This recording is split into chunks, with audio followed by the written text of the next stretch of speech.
Assalamualaikum warahmatullahi wabarakatuh.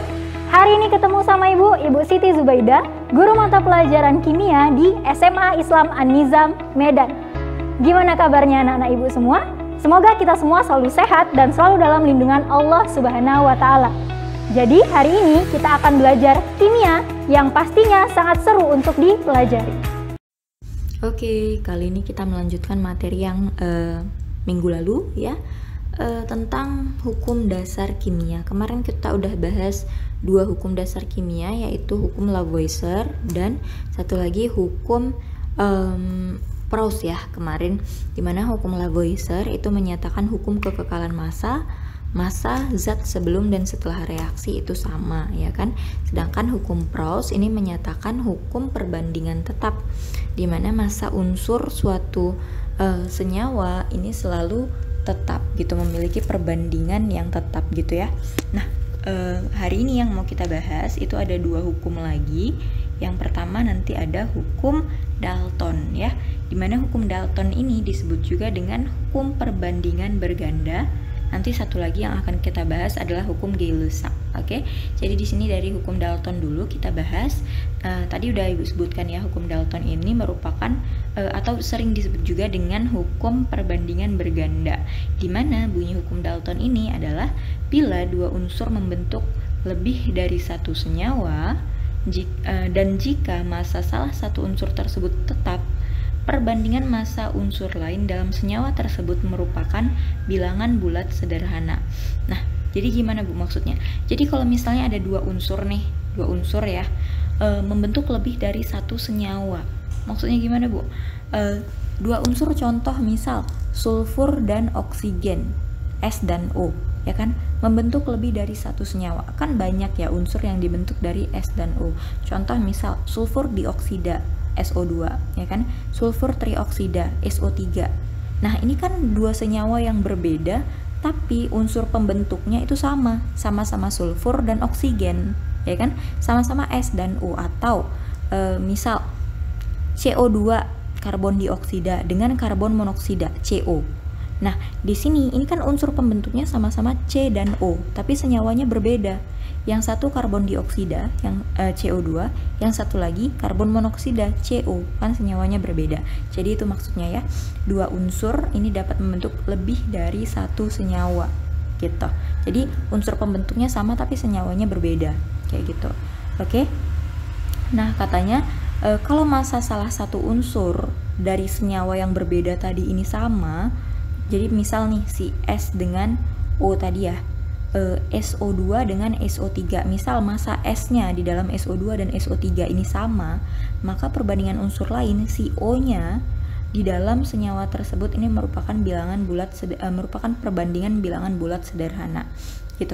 Nah, jadi perbandingan O di dalam SO2 dengan O di dalam SO3 ini merupakan perbandingan bilangan bulat yang sederhana gitu. Nah, kita lihat aja contohnya supaya lebih paham.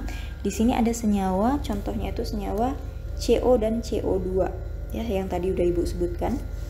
Ya kan? Nah, misal di dalam CO, massa C-nya ini 12 sedangkan massa O-nya adalah 16, maka perbandingan massa C banding O di dalam CO ini kan kalau kita buat perbandingan jadi 3:4 ya, sama-sama kita bagi 4 ya kan, 3:4.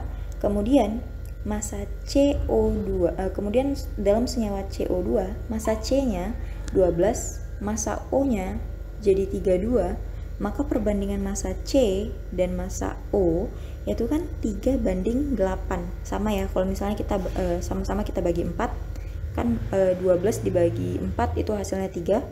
Kemudian O-nya kalau misalnya kita bagi 4 hasilnya 8, jadi 3:8 ya kan. Nah, perbandingannya 3:8. Nah, kalau kita lihat perbandingan dari perbandingan massa C banding O dalam CO dan CO2, yang di dalam CO ini 3:4 ya kan, sedangkan yang di dalam CO2 ini 3:8. Nah, tadi katanya kalau misalnya massa salah satu unsur di dalam senyawa ini tetap, di sini dalam hal ini massa C-nya tetap ya 12 dan perbandingannya juga sama 3:3 ya kan, maka perbandingan unsur lain di dalam senyawa tersebut merupakan perbandingan bilangan bulat yang sederhana. Di sini berarti perbandingan O-nya. Nah, kalau kita ambil perbandingan O di dalam CO dan CO2, ini kan 4:8, ya kan? Inilah dia, 4:8. Nah, 4:8 itu kalau kita sederhanakan berapa? Kan 1:2, gitu ya. Jadi perbandingan O di dalam CO dan CO2 ini adalah 1:2, diambil dari perbandingan yang ini ya, 4:8, karena massa C-nya kan udah sama nih, 3:3. Maka yang kita lihat adalah perbandingan O-nya 4:8 atau 1:2. Oke, kemudian kita masuk ke hukum Gay-Lussac. Nah, hukum Gay-Lussac ini juga dikenal dengan hukum perbandingan volume, di mana menurut hukum Gay-Lussac pada kondisi suhu dan tekanan yang sama, perbandingan volume gas yang bereaksi, ini bereaksi ya, dan gas hasil reaksi merupakan perbandingan bilangan bulat. Jadi volume gas yang bereaksi atau reaktan ya, dan gas hasil reaksi yang ada di produk ini merupakan perbandingan bilangan bulat. Atau sederhananya, perbandingan volume di hukum Gay-Lussac ini sama dengan perbandingan koefisien reaksi. Nah, koefisien itu apa? Koefisien ini menyatakan jumlah senyawa di dalam suatu reaksi. Nanti kita lihat. Nah, contohnya di sini ada C3H8 ditambah 5O2 menghasilkan 3CO2 ditambah 4H2O. Nah, angka yang di depan senyawa inilah yang disebut dengan koefisien reaksi. 5, 3, 4 ini merupakan koefisien reaksi. Terus yang C3H8 ini koefisiennya berapa, Bu? Bukan berarti dia nggak ada ya. Kalau misalnya nggak dituliskan koefisiennya, ini bukan berarti dia nggak punya koefisien. Dia punya koefisien, tapi nggak dituliskan. Kenapa? Karena koefisiennya ini 1, gitu. Jadi kalau 1 koefisiennya itu nggak perlu kita tuliskan. Oke. Nah, di sini ini agak berserak ya. Jadi di sini volume dari C3H8 itu misal adalah 50 ml, ya kan? 50 ml. Kemudian volume dari O2 ini adalah 250 ml. Kemudian volume dari karbon dioksida yang dihasilkan adalah 150 ml. Selanjutnya volume dari H2O atau air yang dihasilkan adalah 200 ml. Ini kalau misalnya kita cari perbandingan volumenya antara yang 50, kemudian 250, 150 dan 200. Kalau misalnya kita bandingkan sama-sama semuanya kita bagi 50 bagi 50 kan hasilnya 1, ya kan? Kemudian 250 dibagi 50 hasilnya kan 5, ya kan? Kemudian 150 kalau dibagi 50 kan hasilnya 3. Kemudian 200 kalau kita bagi 50 hasilnya 4.